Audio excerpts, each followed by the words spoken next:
This video is over diagnosing the code P0341. Possible causes could be variable valve timing, the actuator.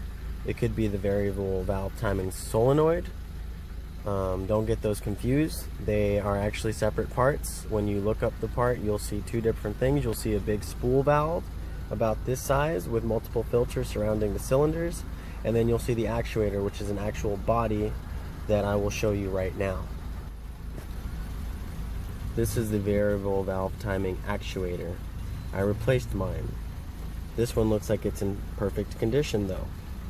I replaced it because I was trying to diagnose the code. It did resolve an issue, which is the issue of your car not being able to go above 3,000 RPMs. When I changed this, I noticed that there was metal pieces in here. I scraped it off and I put it in a bag. I still replaced it.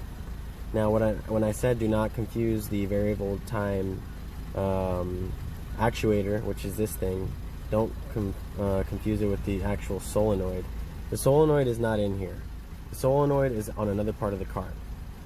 The next thing I did to diagnose the P0341 code was clean out the variable valve timing solenoid. In order to get to the solenoid, you need to remove this bolt so that this wire is out of your way. Next thing you need to remove is this bolt right here. I'm going to zoom all the way in. That bolt right there, that holds it together.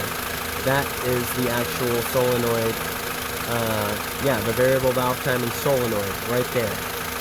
This is the nut. This is the solenoid.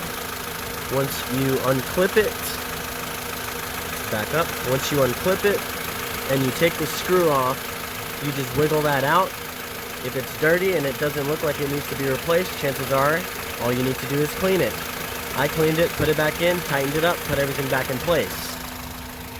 The second thing I did, of course after putting this back and cleaning it out, not this one, I put the new one in there because why risk it? If something is wrong that I can't visually see, what's the point? I'm not going to waste my time. That thing's located right back there. And if you saw that, it is in a very hot and tight spot. So why would you want to put it back in and then have to remove it because you don't know if it fixed anything or not? I put mine in, it's brand new. It did fix the the low RPMs, not going over 3,000, but it did not fix the check engine light that I had on. Next thing I did, remove the EGR. Since I removed it, I cleaned it with carburetor cleaner.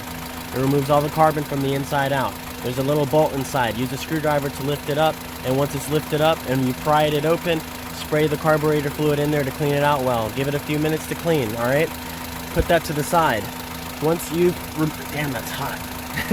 Once you've removed this, you will now have access to this camshaft position sensor and this camshaft position sensor.